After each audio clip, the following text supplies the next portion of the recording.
अथ रुद्राध्यायः। सकलस्य रुद्राध्यायस्य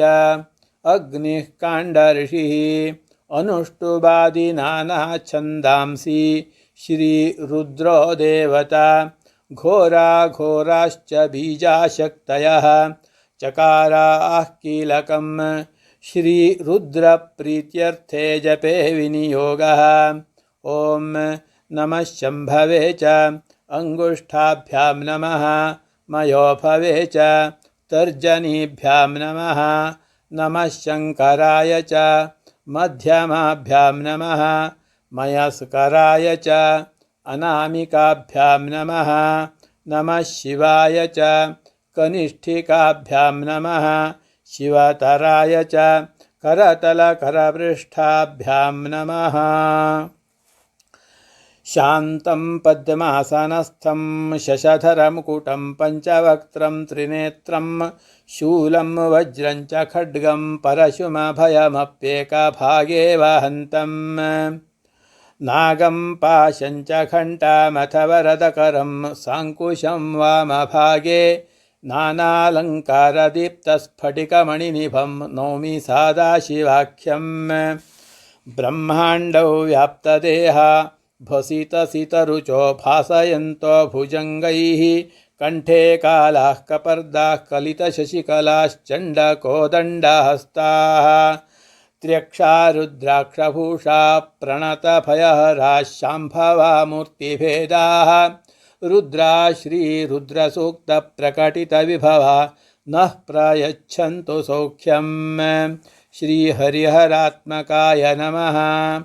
कैलासशिखरे रम्ये शङ्करस्य शिवालये देवतास्तत्र मोदन्ति तन्मे मनः शिवसङ्कल्पमस्तु। गगनवर्णं पल्लवाजिनधरं नीलकण्ठपिञ्छविराजमानमिन्दुशेखरं त्रिनेत्रं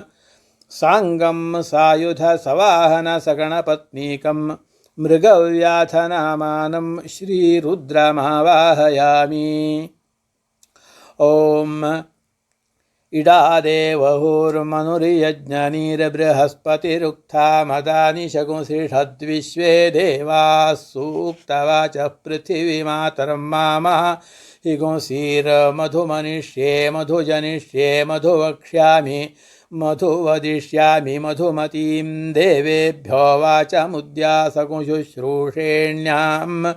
मनुष्येभ्यस्तं मा देवा अवन्तु शोभायै पितरो नुमदन्तु। ॐ शान्तिः शान्तिः शान्तिः। ॐ नमो भगवते रुद्राय। ॐ नमस्ते रुद्रमन्यव उतोत इषवे नमः। नमस्ते अस्तु धन्वने बाहुभ्यामुत ते नमः। यात इषु शिवतमा शिवं बभूव ते धनुः। शिवाशरव्यायातवतया नो रुद्रमृडया। याते रुद्रशिवा तनोरघोरा पापकाशिनी। तया नस्तनुभाषन्तमया गिरिशन्ताभिचाकशीः। यामिषुङ्गिरिशन्तहस्ते बिभर्ष्यस्तवे। शिवाङ्गिरित्रतां कुरु माहि गुंसीः पुरुषं जगत्। शिवेन वचसा त्वा गिरिशाच्छा यथा नः सर्वमिज्जगदयक्ष्मगुंसुमना असत्। अध्यवोचदधिवक्ताः प्रथमो दैव्योऽभिषक। अहीगुंश्च सर्वा अञ्जम्भयन् सर्वाश्च यातु धान्यः। असव्यस्ताम्र अरुण उत बभ्रुस्सु मङ्गलः। ये चेमागो रुद्रा अभितो दिक्षु श्रिताः सहस्रशो वैशागो हेडयीमहे। असव्यो वसर्पति नीलग्रीवो विलोहितः। उतैनं गोपा अदृशन्नदृशन्नुदाहार्यः। उतैनं विश्वाभूतानि सदृष्टो मृडयातिनः। नमो अस्तु नीलग्रीवाय सहस्राक्षाय मीढुषे। अथो ये अस्य सत्त्वानोऽहं तेभ्यो करं नमः। प्रमुञ्च धन्वनस्त्वमुभयोरार्त्नियोर्जाम्। याश्च ते हस्तैषवः पराता भगवो वप अवतत्यधनुस्त्वगुं सहस्राक्षशते शुधे निशीर्य शल्यानां मुखा शिवो नः सुमना भव विज्यन्धनुः कपर्दिनो विशल्यो बाणवागूत अनेशन्नस्येषव आभुरस्य निषङ्गतिः या ते हेतिर्मीढुष्टमहस्ते बभूव ते धनुः तयास्मान् विश्वतस्त्वमयक्ष्मया परिभुज नमस्ते अस्त्वायुधाय नातताय धृष्णवे उभाभ्यामुत ते नमो बाहुभ्यां तव धन्वने परिते धन्वनो हेतिरस्मान् वृणक्तु विश्वतः अथो य इषुधिस्तवारे अस्मन्निधे हितं श्रीशम्भवे नमः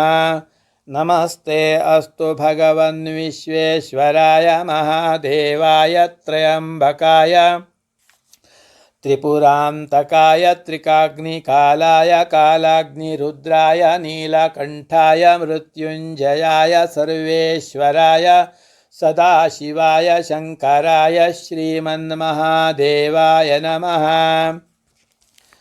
नमो हिरण्यबाहवे सेनान्ये दिशाञ्च पतये नमो नमो वृक्षेभ्यो हरिकेशेभ्यः पशूनां पतये नमो नमः सस्पिञ्जराय त्विषीमते पथीनां पतये नमो नमो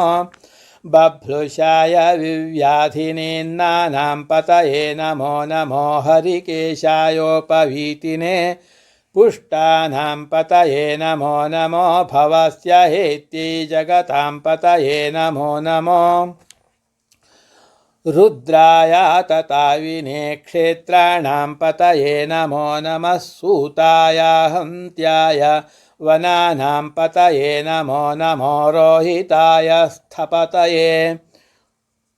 वृक्षाणां पतये नमो नमो मन्त्रिणे वाणिजाय कक्षाणां पतये नमो नमो भुवन्तये वारिवस्कृताय औषधीनां पतये नमो नमः उच्चैरघोषाय क्रन्दयते पत्तीनां पतये नमो नमः कृत्स्नवीताय धावते सत्त्वनां पतये नमः नमः सहमानाय निर्व्याधिन आव्याधिनीनां पतये नमो नमः ककुभाय निषङ्गिणे स्तेनानां पतये नमो नमो निषङ्गिण इषुधिमते तस्कराणां पतये नमो नमो वञ्चते परिवञ्चते स्तायूनां पतये नमो नमो निचेरवे परिचरायारण्यानां पतये नमो नमः सृकाविद्भ्यो जिघागुंसद्भ्यो मुष्णतां पतये नमो नमो सिमद्भ्यो नक्तञ्चरद्भ्यः प्रकृन्तानां पतये नमो नमः उष्णीषिणे गिरिचराय कुलुञ्चानां पतये नमो नमः इषुमद्भ्यो धन्वाविभ्यश्च वो नमो नमः आतन्वानेभ्यः प्रतिदधानेभ्यश्च वो नमो नमः आयच्छद्भ्यो विसृजद्भ्यश्च वो नमो नमोऽस्यद्भ्यो विद्यद्भ्यश्च वो नमो नमः आसीनेभ्यः शयानेभ्यश्च वो नमो नमः स्वपद्भ्यो जाग्रद्भ्यश्च वो नमो नमस्तिष्ठद्भ्यो धावद्भ्यश्च वो नमो नमः सभाभ्यः सभापतिभ्यश्च वो नमो नमो अश्वेभ्योऽश्वपतिभ्यश्च वो नमः नमः आव्याधिनीभ्यो विविध्यन्तीभ्यश्च वो नमो नमः उगणाभ्यस्तृगुहतिभ्यश्च वो नमो नमो गृत्सेभ्यो गृत्सपतिभ्यश्च वो नमो नमो व्रातेभ्यो व्रातपतिभ्यश्च वो नमो नमो गणेभ्यो गणपतिभ्यश्च वो नमो नमो विरूपेभ्यो विश्वरूपेभ्यश्च वो नमो नमो महद्भ्यः क्षुल्लकेभ्यश्च वो नमो नमो रथिभ्यो रथेभ्यश्च वो नमो नमो रथेभ्यो रथपतिभ्यश्च वो नमो नमः सेनाभ्यः सेनानिभ्यश्च वो नमो नमः क्षत्रभ्यः सङ्ग्रहीतृभ्यश्च वो नमो नमस्तक्षभ्यो रथकारेभ्यश्च वो नमो नमः कुलालेभ्यः कर्मारेभ्यश्च वो नमो नमः पुञ्जिष्टेभ्यो निषादेभ्यश्च वो नमो नमः इषुकृद्भ्यो धन्मकृद्भ्यश्च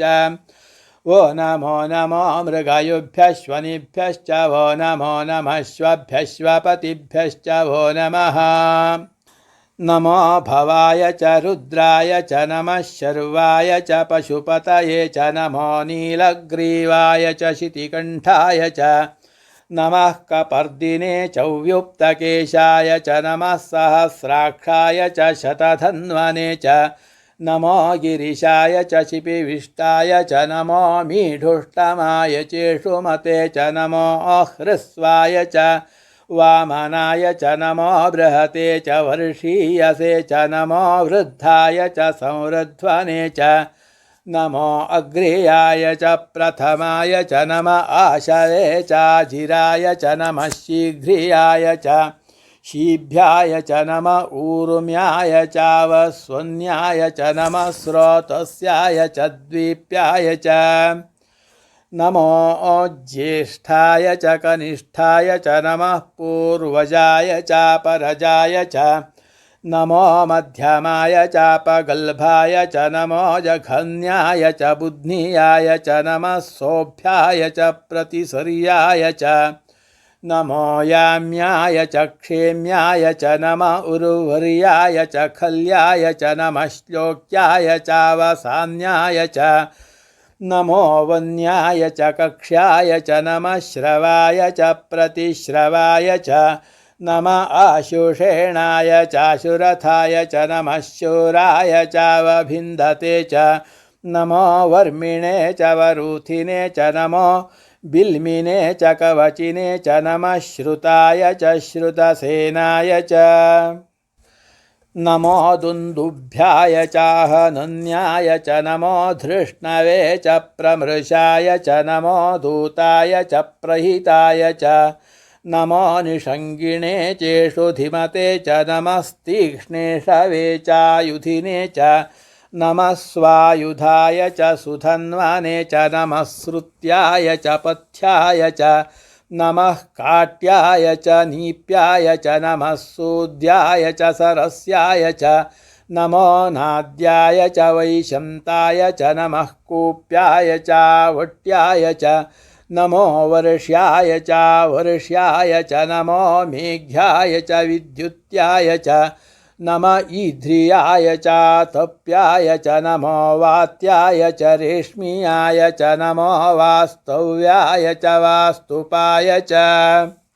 नमः सोमाय च रुद्राय च नमस्ताम्राय चारुणाय च नमः शङ्गाय च पशुपतये च नम उग्राय च भीमाय च नमो अग्रे वधाय च दूरे वधाय च नमो हन्त्रे च हनीयसे च नमो वृक्षेभ्यो हरिकेशेभ्यो नमस्ताराय नमः शम्भवे च मयोभवे च नमः शङ्कराय च मयस्कराय च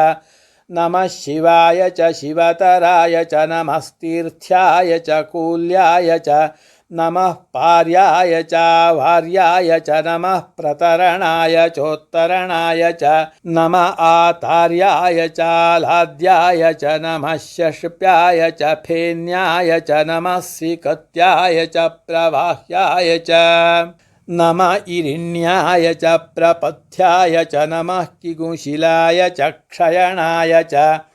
नमः कपर्दिने च पुलस्तये च नमो गोष्ठ्याय च गृह्याय च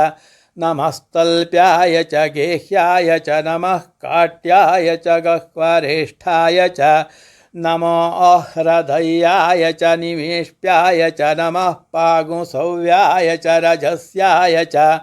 नमः शुष्क्याय च हरित्याय च नमो लोप्याय चोलप्याय च नमः ऊर्व्याय च सूर्म्याय च नमः पर्ण्याय च पर्णशद्याय च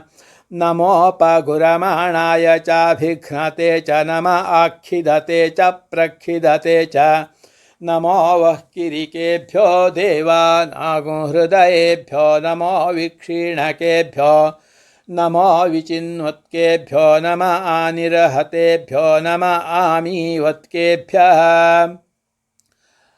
द्रापे अन्धसस्पते दरिद्रन्नीललोहित येषां पुरुषाणामेषां पशूनां माभिर्मा रोमो येषां किञ्चनाममत या ते रुद्रशिवा तनोः शिवा विश्वाः भेषजी शिवा रुद्रस्य भेषजी तया नो मृडजीवसे इमागो रुद्राय तवसे कपर्दिने क्षयद्वीराय प्रभरामहे मतिं यथा नः शमसद्विपदे चतुष्पदे विश्वं पुष्टं ग्रामे अस्मिन्ननातुरम् मृडानो रुद्रो तनोमयस्कृधि क्षयद्वीराय नमसा विधेमते यच्छञ्चयोश्च मनुरायजे पिता तदश्याम तव रुद्रप्रणीतौ मानो महान्तमुतमानो अर्भकं मान उक्षं तमुतमान उक्षितं मानोऽवधिः पितरं मोतमातरं प्रियामानस्तनुवो रुद्ररीरिषः मानस्तोकेतनये मान आयुषि मानो गोषु मानो अश्वेषुरीरिषः वीरान्मानो रुद्रभामितो वधिर्हविष्मन्तो नमसा विधेमते आरात्ते गोघ्न उत पूरुषघ्ने क्षयद्वीराय सुम्नमस्मेते अस्तु रक्षा च न अधि च देव ब्रूह्यथा च नः शर्म यच्छद्विबरः स्तुहि श्रुतं गर्तसदंयुवानं मृगं न भीममुपहत्नुमुग्रम् मृडाचरित्रे रुद्रस्तवानो अन्यं ते अस्मन्निवपन्तु सेनाः परिणो रुद्रस्य हेतिर्वृणक्तो परित्वेषस्य दुर्मतिरघायोः अवस्थिरामघवद्भ्यस्तनुष्वमीढ्वस्तोकायतनयाय मृडय मीढुष्टमशिवतम शिवो नः सुमना भव परमे वृक्ष आयुधन्निधाय कृत्युं वसान आचर पिनाकं बिभ्रदागहि विकिरीदविलोहित नमस्ते अस्तु भगवः यास्ते सहस्रगो हेतयोन्यमस्मन्निवपन्तु ताः सहस्राणि सहस्रधा बाहुवोस्तव हेतयः तासामीशानो भगवः पराचीनामुखाकृति सहस्राणि सहस्रशो ये रुद्रा अधिभूम्यां तेषागो सहस्रयोजने वधन्वानि तन्मसि अस्मिन् महत्यर्णवेऽन्तरिक्षे भवा अधि नीलग्रीवाशितिकण्ठाः शर्वा अथः क्षमाचराः नीलग्रीवाशितिकण्ठादिवगो रुद्रा उपश्रिताः ये वृक्षेषु सस्पिञ्जरा नीलग्रीवा विलोहिताः ये भूतानामधिपतयो विशिखासः कपर्दिनः ये अन्नेषु विविध्यन्ति पात्रेषु पिबतो जनान् ये पथां पथि रक्षय ऐलभृदायव्युधः ये तीर्थानि प्रचरन्ति सृकावन्तो निषङ्गिणः य एतावन्तश्च भूयागुंसश्च दिशो रुद्रावितस्थिरे तेषागो सहस्रयोजने वधन्वानि तन्मसि नमो रुद्रेभ्यो ये पृथिव्यां ये अन्तरिक्षे ये दिवि येषामन्नं वातो वर्षमिषवस्तेभ्यो 10 प्राचीर्दश दक्षिणा 10 प्रतीचीर्दशोदीचीर्दशोर्ध्वास्तेभ्यो नमस्ते नो मृडयन्तु ते यन्द्विष्मो यश्च नो द्वेष्टितं वोजम्भे दधामि ॐ नमः शिवाय ॐ नमो नारायणाय त्र्यम्बकं यजामहे सुगन्धिं पुष्टिवर्धनम् उर्वारुकमिव बन्धनान् मृत्योर्मुक्षीयमामृतात् ये ते सहस्रमयुतं पाशा मृत्योमर्त्याय हन्तवे तान्यज्ञस्य मायया सर्वानवयजामहे मृत्यवे स्वाहा मृत्यवे स्वाहा। ॐ नमो भगवते रुद्राय विष्णवे मृत्युर्मे पाहि। ॐ नमो भगवते रुद्राय विष्णवे मृत्यवे स्वाहा। सदाशिवोम्। ॐ अग्नाविष्णु सजोषसेमावर्धन्तु आङ्गिरः द्युम्नैर्वाजेभिरागतम् वाजश्च मे प्रसवश्च मे प्रयतिश्च मे प्रसितिश्च मे धीतिश्च मे क्रतुश्च मे स्वरश्च मे श्लोकश्च मे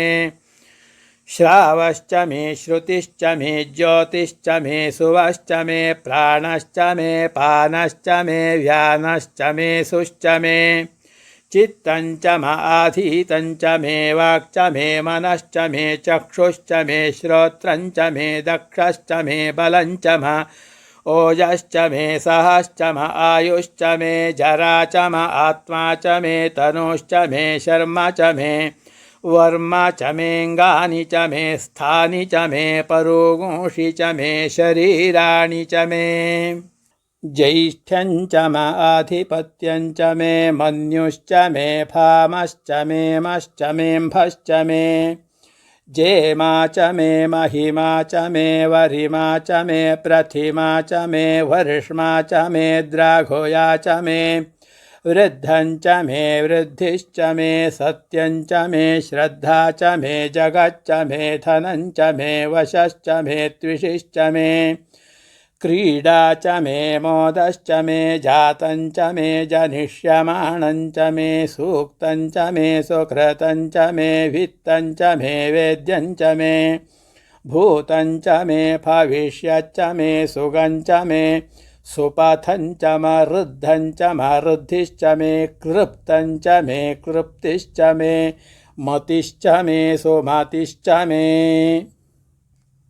शञ्च मे मयश्च मे प्रियञ्च मे नो कामश्च मे कामश्च मे सौमनसश्च मे भद्रञ्च मे श्रेयश्च मे वस्यश्च मे यशश्च मे भगश्च मे द्रविणञ्च मे यन्ता च मे धर्ता च मे क्षेमश्च मे धृतिश्च मे विश्वञ्च मे महश्च मे संविच्च मे ज्ञात्रञ्च मे सूश्च मे प्रसूश्च मे सीरञ्च मे लयश्च महृतञ्च मे मृतञ्च मे यक्ष्मञ्च मे नामयच्च मे जीवातुश्च मे दीर्घायुत्वञ्च मे नमित्रञ्च मे भयञ्च मे सुगञ्च मे शयनञ्च मे सूषा च मे सुदिनञ्च मे ऊर्क् च मे सोनृता च मे पयश्च मे रसश्च मे घृतञ्च मे मधु च मे सगधिश्च मे सपीतिश्च मे कृषिश्च मे वृष्टिश्च मे जैत्रञ्च म औद्भिद्यञ्च मे ह्रयिश्च मे रायश्च मे पुष्टञ्च मे पुष्टिश्च मे विभु च मे प्रभु च मे बहु च मे भूयश्च मे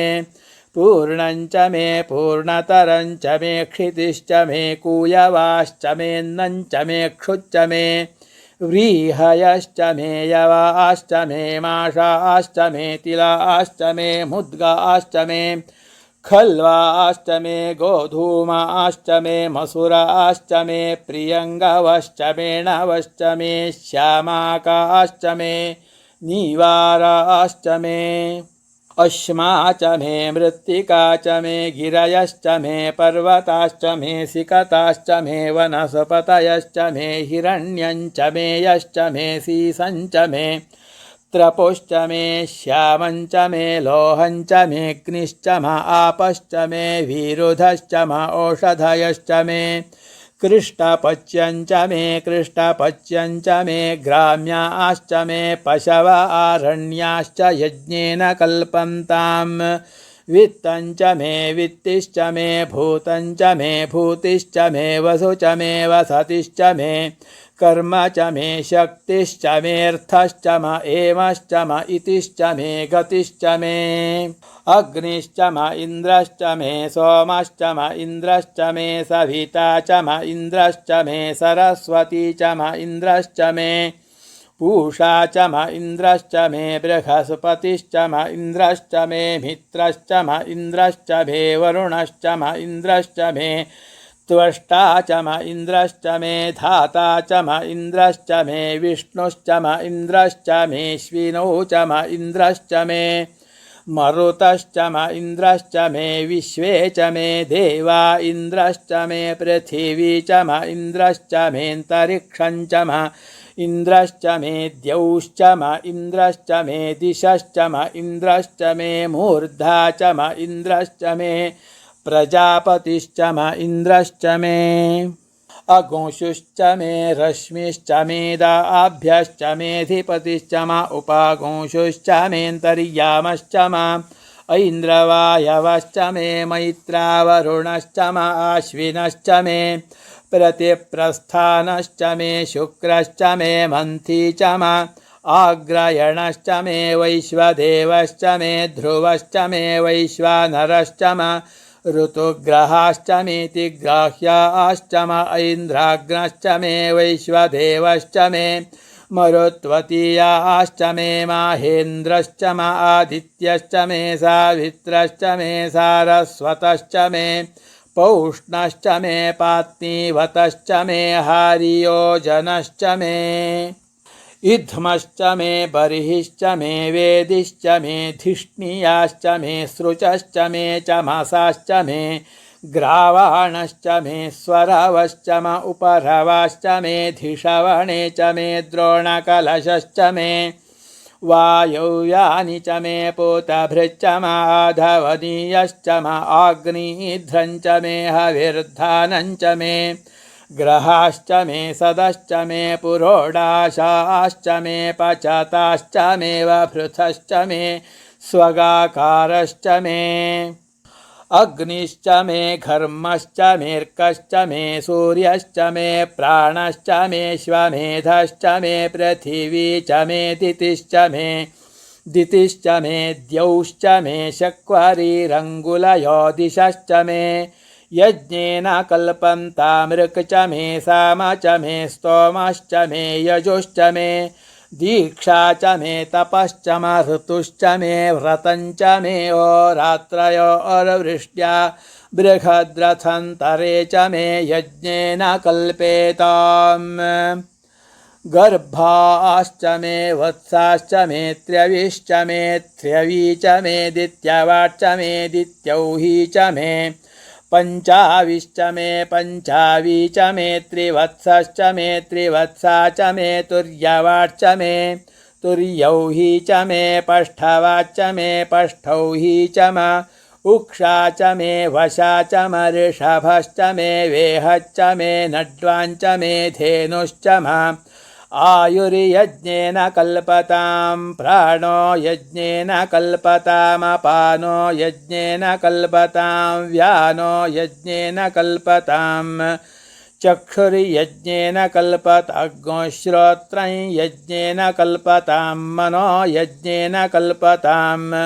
वाग्यज्ञेन कल्पतामात्मा यज्ञेन कल्पतां यज्ञो यज्ञेन कल्पताम्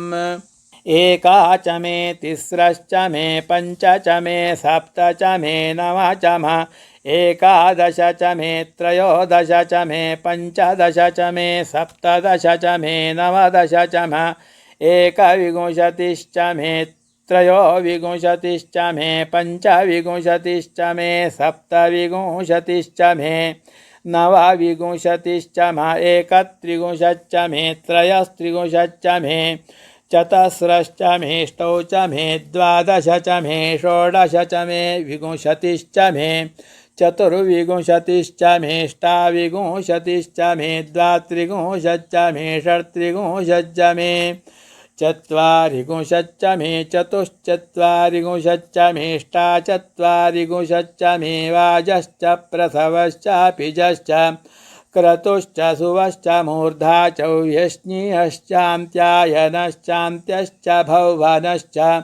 भुवनश्चाधिपतिश्च इडा देवहुर्मनुर्यज्ञानिर्बृहस्पतिरुक्था मदानि शगुंसि षद्विश्वे देवाः सूक्तवाचः पृथिवी मातर्मा माहि गुंसीर्मधुमनिष्ये मधुजनिष्ये मधु वक्ष्यामि मधु वदिष्यामि मधुमतीं देवेभ्यो वाचमुद्यासगं शुश्रूषेण्यां मनुष्येभ्यस्तम् देवा अवन्तु शोभायै पितरो नुमदन्तु ॐ शान्ति शान्ति शान्तिः। ॐ नमः शम्भवे च हृदयाय नमः मयो भवे च शिरसे स्वाहा। नमः शङ्कराय च शिखायै वषट् मयस्कराय च कवचाय हुं। नमः शिवाय च नेत्रत्रयाय वौषट् शिवतराय च अस्त्राय फट्। ब्रह्माण्डौ व्याप्तदेहाभसितसितरुचो भासयन्तो भुजङ्गैः कण्ठे कालाः कपर्दाः कलितशशिकलाश्चण्ड कोदण्डहस्ताः त्र्यक्षा रुद्राक्षभूषाः प्रणतभयहराः शाम्भवामूर्तिभेदाः रुद्रा श्रीरुद्रसूक्तप्रकटितविभवा नः प्रयच्छन्तु सौख्यं हरिः ॐ।